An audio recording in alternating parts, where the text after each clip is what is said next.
Hi there!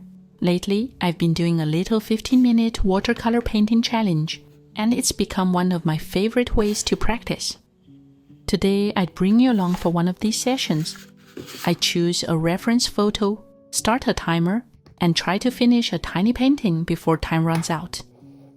Everything you're about to see is in real time with no editing. Let's see what 15 minutes can create. Here's my reference photo, a beautiful church with pink flowers. Adding a time limit completely changes the way I paint. Instead of chasing every little detail, I have to decide what actually matters. I know I want to start with the overall shape of the church, but I'm not really sure how to do that yet. This church is actually much more complicated than it looks. There are so many different roofs and angles, and I know I won't have time to paint them all.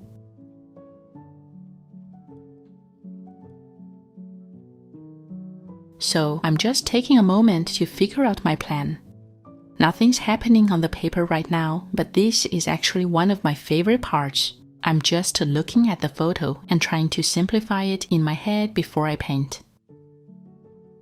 Alright, the timer's already running, so I think it's time to stop thinking and trust my instincts.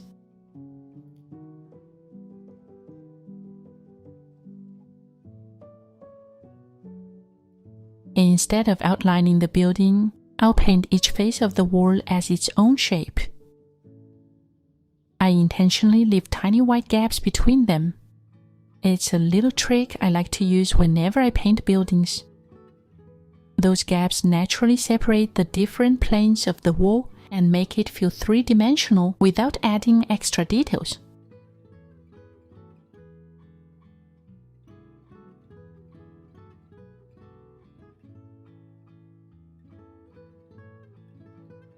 One thing I've noticed from doing these speed paintings is that they really force me to stop overthinking and trust my instincts. Sometimes I end up trying techniques I've never used before, and surprisingly, they often work.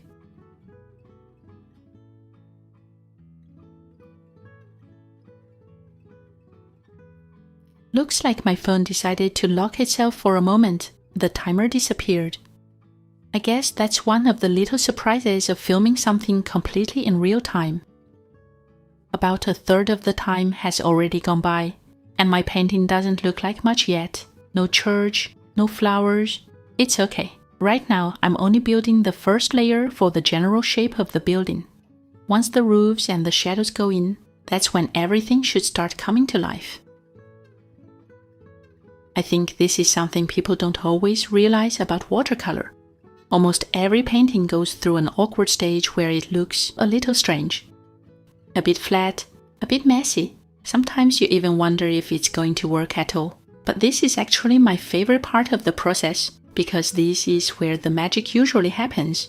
You just have to trust the process and keep going.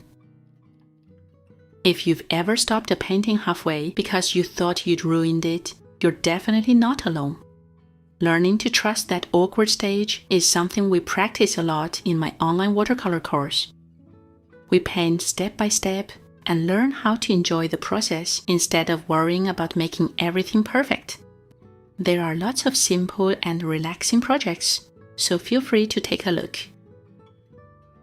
Now it's time for the roofs. I think this is probably the hardest part of this painting. The walls are actually quite forgiving, but not so much for the roofs. They need to line up with each other, and even a tiny change in the angle can completely change the way the building feels. I'm constantly looking back and forth between the photo and the painting, checking the angles more than the details. I'm trying to slow down a little here and really pay attention to each brushstroke.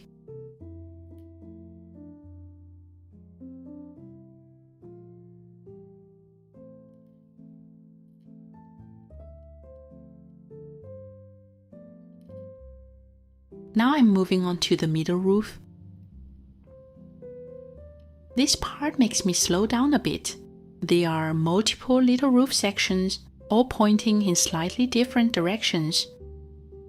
So instead of thinking about an entire roof, I'm approaching them the same way I did with the walls. I'm just treating each section as its own little triangle.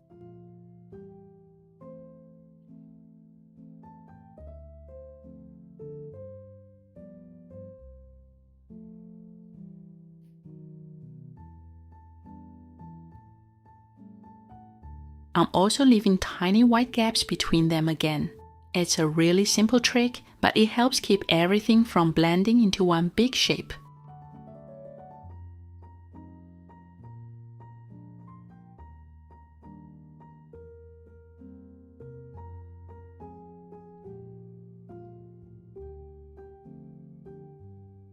Painting like this has definitely changed the way I look at buildings.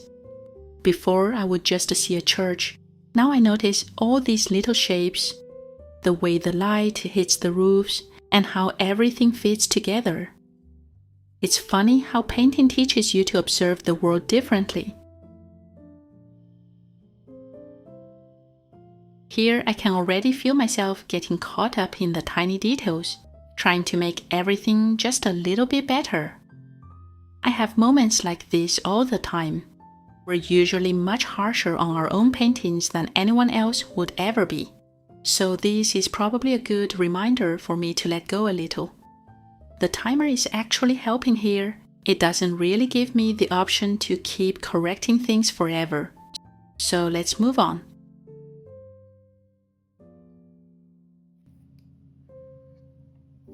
I'm starting to get a little nervous now. I think I spent longer on the church than I originally planned. This is probably the most stressful part of these speed painting challenges. You're constantly wondering whether you've used your time wisely or you've already fallen behind. When I first started doing this, I honestly failed almost every single attempt. I'd either run out of time or I'd have to rush the last few minutes and the painting just didn't feel finished. Even today, I'm still not sure I'm going to make it before the timer runs out. But that's also why I enjoy this exercise so much. It forces me to think differently about how I paint. Instead of asking, what's the best technique? I'm asking, what's the simplest technique that still creates the effect I want? Over time, it's made me rethink my whole painting process.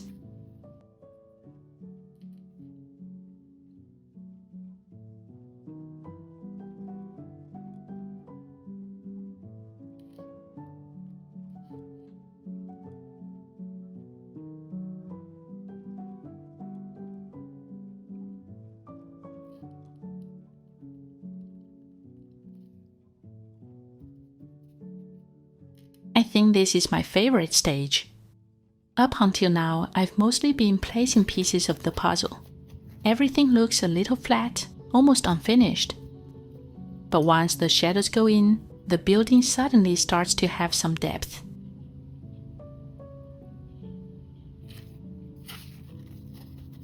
You might also notice that the little white gaps I left earlier are starting to make more sense now. They separate the different roof planes and walls, so as the shadows go in, everything starts to pop out naturally. It's so satisfying to watch that transformation happen.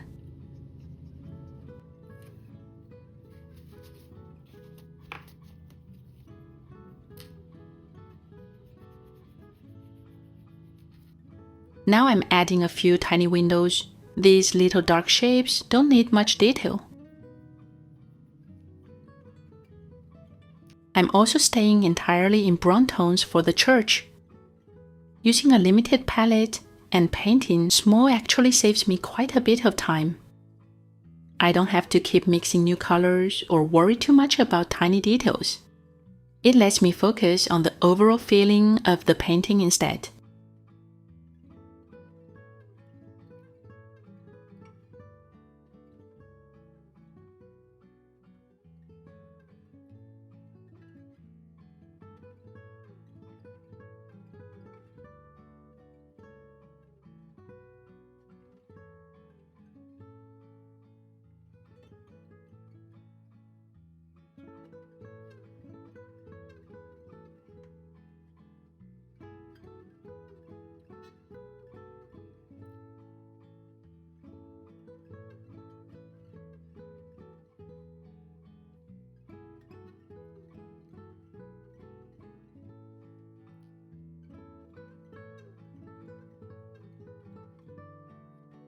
Only 3 minutes left. Things are getting pretty intense now. But I think the hardest part is behind me. The church is almost finished. I just need to add the base before moving on to the foreground.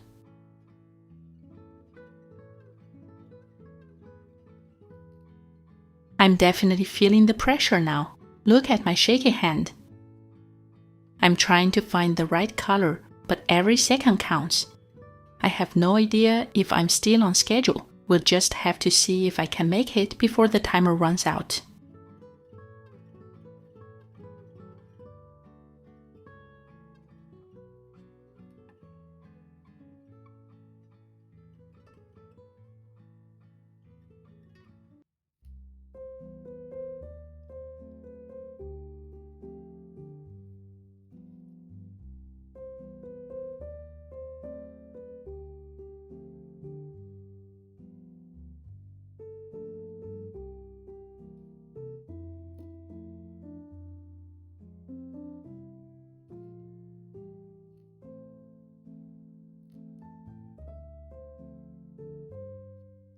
Last 90 seconds, and the entire foreground is still completely empty. There's no time left to stop and plan every brushstroke. At this point, I don't really know what I'm doing anymore. I'm just following my instincts.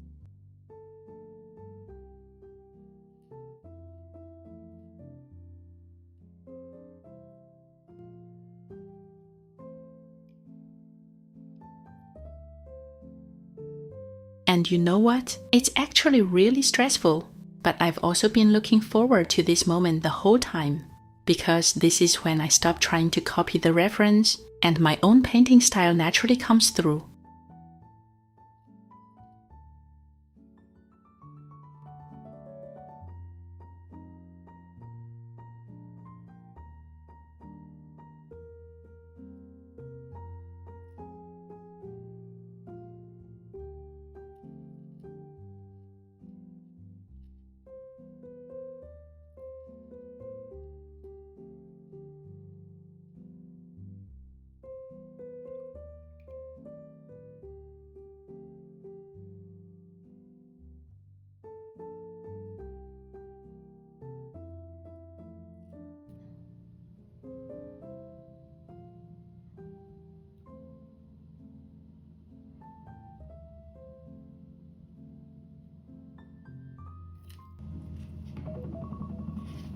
And that's time. Well, I almost made it. The only thing left is to add a few pink flowers in the foreground. I'm going to give myself 1 extra minute to finish them. I guess that means today's challenge wasn't a perfect success, but I'm pretty happy with how close I got.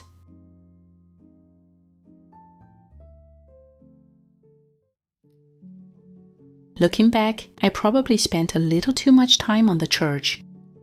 Every time I do one of these challenges, I learn something new about the way I paint. Sometimes it's a better technique. Sometimes it's realizing I spent too much time on one area. Or it's simply learning to trust my instincts a little more. I think that's why I keep coming back to this exercise.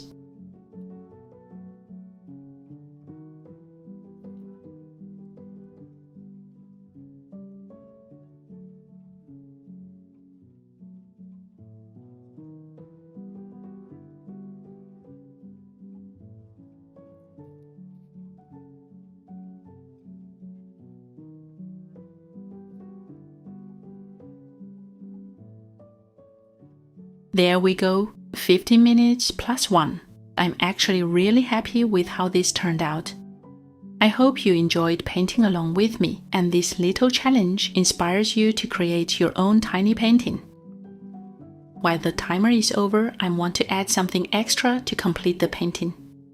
If you'd like to learn watercolor in a simple and relaxing way, I'd love to welcome you to my online course for beginners and enjoy the current offer for a limited time. I'm Nan, a miniature watercolor addict. See you next time!